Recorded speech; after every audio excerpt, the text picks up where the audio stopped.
Welcome back to the Travsessed podcast. We're your hosts, Kim and Aaron. We are healthcare travelers and the creators of Travsessed. It is another Traveler Quick Tip Tuesday, and we're going to be talking about how you have that conversation with your recruiter about making more for your overtime and on-call rate. It's a big one.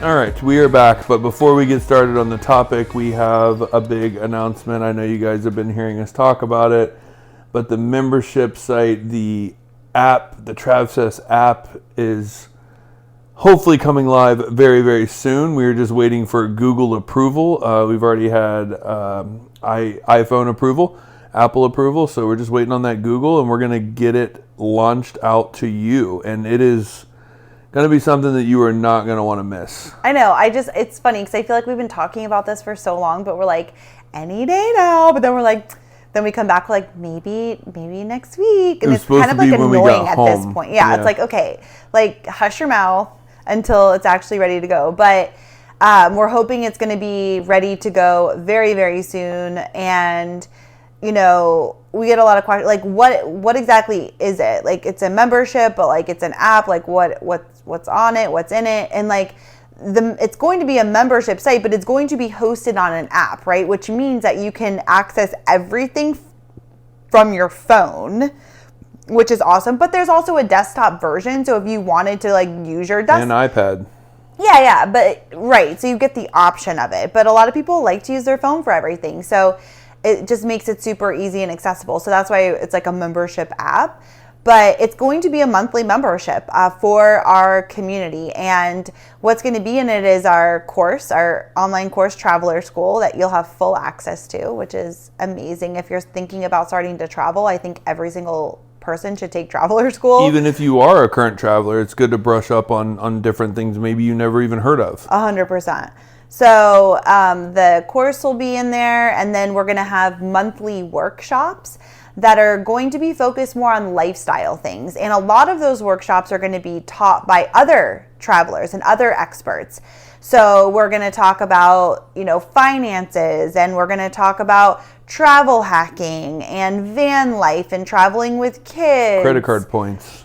Yeah, starting a blog, like just all different things that are super fun, because the course, it's all the logistics, right? It's everything you need to know to logistically, right, to set yourself up for success as a traveler. But the workshops are going to be all the fun and the lifestyle that comes with traveling, and all different really fun topics, traveling internationally, planning a long trip, like lots of cool things. So every single month there will be a different workshop. But what's really cool is it doesn't stop there. We're going to have a community aspect to where there's like chats. You can get to know your fellow Travsessed community. We're going to be giving this app first dibs on Travsessed trips that we're hosting and leading all around the world. And you get a discount for those trips. That's the first time we've ever done that for just this app community. And then we're going to be hosting in-person meetups around the U.S. for just the Travsessed app community, because we hear a lot of it on our adventure trips of people meeting and becoming close-knit friends, because they say it's very hard to find people in the world that can travel and go on these trips and want to travel like the Travsessed community does, and meeting friends that you can carry on and go for hikes together and go on adventure trips together and travel together, because we can take a lot of time off as travelers and we make really good money. So we're a different breed when it comes down to adventure travel and what you do with your time off, and finding that travel buddy to go do that with is something that we take very seriously and we love, and it's been a byproduct of our adventure trips. And so we want to continue that as big and as wide as we can. Yeah, so it's going to have all the things, the community, the lifestyle, the teaching, education. It's also, you're going to have direct access to us as you're going through the course, so that you can audio message us back and forth questions that you're having. And then Aaron and I will also just be doing our own Q&A each month that will be specifically geared towards people going through the course that want to ask questions. So it's going to be fully loaded, value packed. It's going to be, I just feel like this is going to be the best place for travelers ever.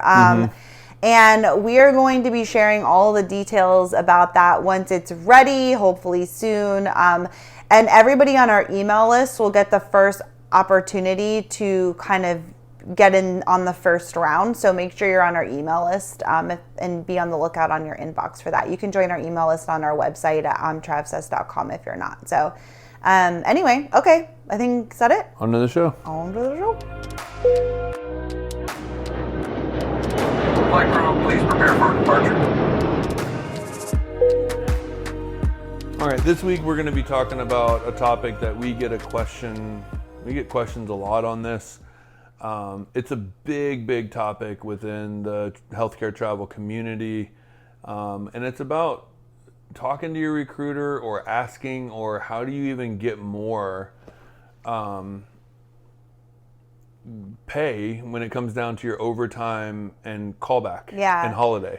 This is something we go into so much depth with inside of our course in Traveler School, because it's just like something that's really important. But I just got a question that was like, should I be getting 2 times my hourly for overtime?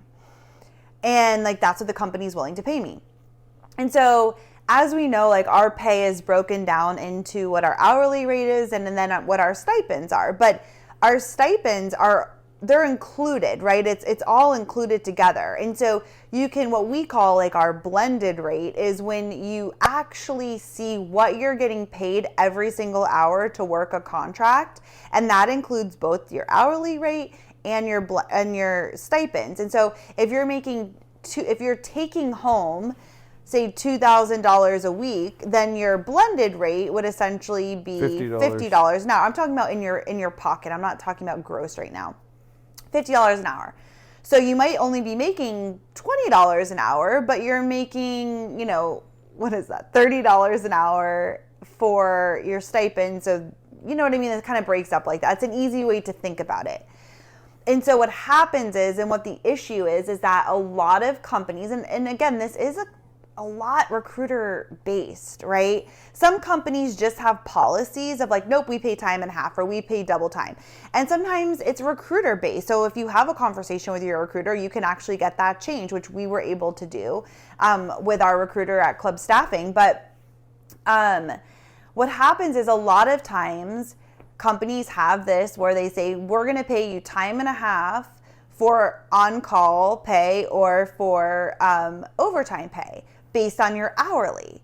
And which, when you really think about it, that doesn't make sense, right? Because if every single hour you make, right, working 40 hours a week, making $2,000 a week, you're really making $50 an hour, like what we just did the math, but you're only getting taxed on $20 an hour in this example. So if you're getting paid time and a half based off your hourly, that's $35 an hour.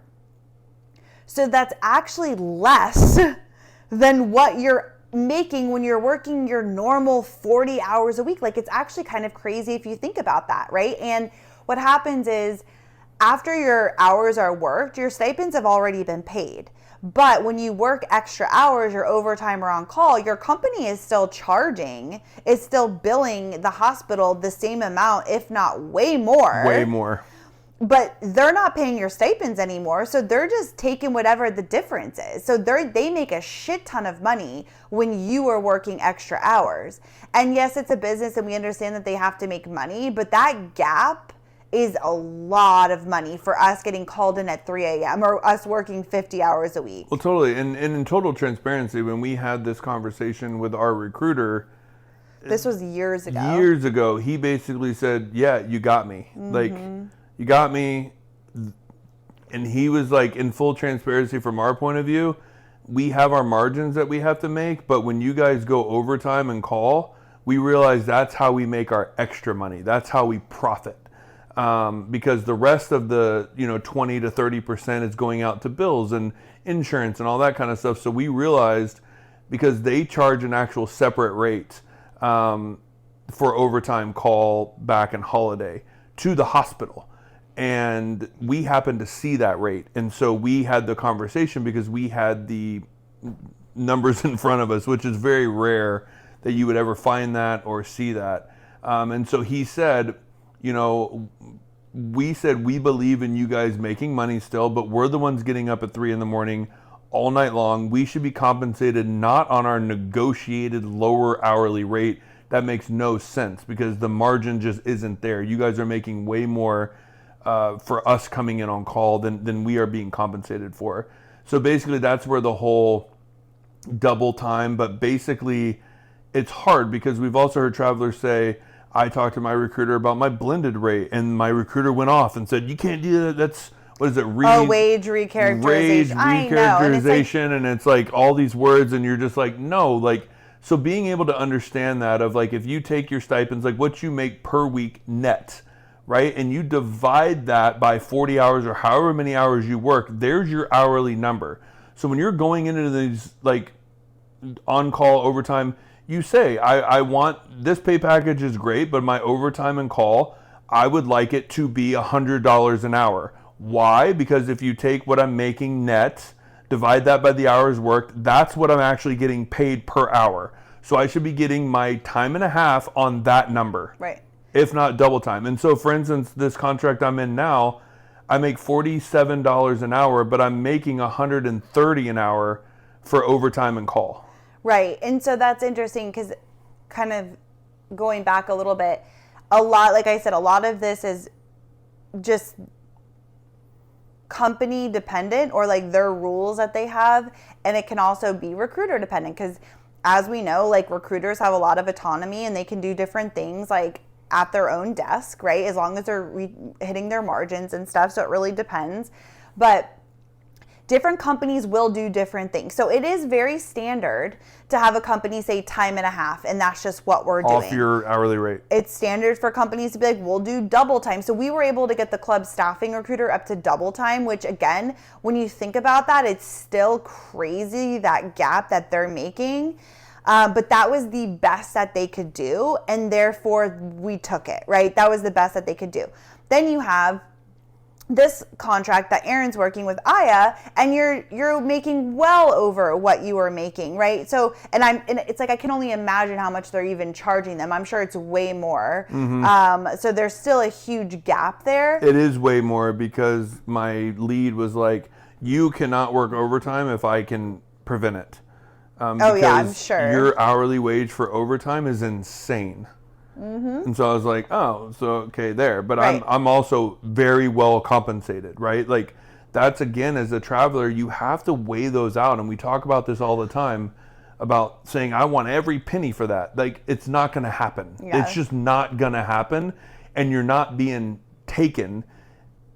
So basically taking this information, like we hope that you understand the science around it, the why behind it, because like, you can choose whether that feels good to you or not, because unfortunately there are companies that is their hardline rule and that is what it is. So you can evaluate that and see if that feels good for you to take, because it is still higher and it's good money and it's great, right? But you understanding the why and how this is all like done and being able to calculate what you make based off of the hours, what you're bringing home based off the hours worked, and look at that number and have that conversation of like, this is what I'm making basically per hour with everything. So can I say what I would say to my recruiter? Yeah. So if it was me, okay, and this is like the conversation I would have, where if they were giving me the pay package and say I was making that $20 an hour, and they said, great, so for your on-call and your overtime, we're going to pay you $35 an hour, which is your time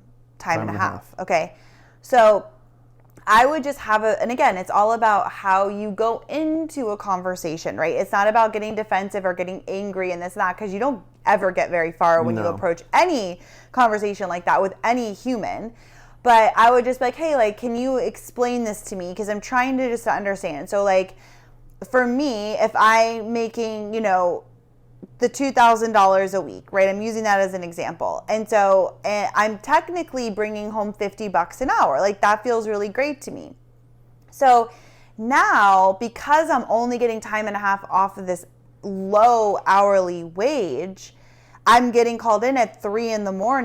or I'm staying late, but I'm only making $35 an hour. Like, that doesn't really make sense to me. It's like a pay drop for doing more work and to be working in the middle of the night, which is really exhausting and tiring for me. Like, I don't feel like I'm really being compensated. Like, can you please explain to me what that difference is? And if there is a way to have that rate, that hourly rate that's for OT and for on-call, to be a higher wage so that I feel more compensated. Like, can you please just explain that to me? Because I feel like when you're seeking to understand and just saying, like, I would like a higher rate, like, what can we do? Like, can you give me the highest rate possible for this particular amount? Especially if you know you're going to be taking a lot of call and stuff. I think it's like, and then hear what they have to say. But I would also have that in your back pocket of understanding, like you said, you're making close to that $50 an hour. So the closer we could bring that to time and a half off of that 50 or double time off of that 50, then that's where I'm looking at my window here, because that is fair. Yeah. So it should be $75 an hour to $100 an hour. Can we come into that gap? Mm-hmm. Because that's fair for both parties. Yeah. Yeah, and I think, you know, these conversations are more and more normal because more and more travelers are understanding how this works and they're asking for more instead of it just being like, oh yeah, time and a half, that makes sense, whatever. And so I think companies are changing how they do that. And I think companies are paying more. And I don't think we'll ever, and I don't know, but I just feel like we're never going to get that full amount that we should be getting. Mm-hmm. But that's just the way that's just the way that it works, right? And so, but I think having that conversation, expressing that you understand how pay works and that you're seeking to understand what the big gap is, and if you could come to something together where it feels like a win-win, where they're still making money, you understand they're a business, but you also feel compensated, because there's nothing worse, in my opinion, like being a stenographer, and call is a huge part of what we have to do, and you're getting woken up in the middle of the night to go in and clock in for fucking pennies for $35 an hour. Like, absolutely not. When the company's making $135 an hour? That's ridiculous to me. So that's kind of how I would go about it. No, and I will just leave you with this tidbit too. One of the coolest books I ever read was Negotiate Like Your Life Depends on It. It's from Chris Voss, who was a FBI negotiator, hostage negotiator. And he gives a lot of studies of like Harvard law. He teaches, and not Harvard law, but like Harvard business and all the stuff on negotiations. And he gives people 50 cents each and says, all right, negotiate. And then they talked about like who won, and basically like, or it's a penny each or something like that. And it's basically something silly, but like if you both end up with a penny, then you won, right? But everybody wants to be like, how do I negotiate to get that person's penny? And that's not the way negotiations work. It's about both sides feeling like they walked away with something. So as long as you walk away with something more than what you started, the negotiation is a success. And I think it's an interesting kind of groundwork, because everybody wants every single penny, but that's not going to work, right? That's not how negotiations work. People have to feel like they're compensated and that they're doing what it is that they need to do for both parties, right? So both parties feel good. Yeah. And we feel having that conversation in the way that we just talked about it, and understanding how we get paid, knowing that the companies are billing even higher, they're still walking away with profitable money. And so are we. Yeah, 100%. So, yeah, well, I think we'll leave it at that. If you have any questions, you can always reach out to us at hello@imtravsessed.com or DM us at Kim and Aaron G. And Don't Facebook message us. Don't Facebook message us, because we never check them, or it takes a really long time.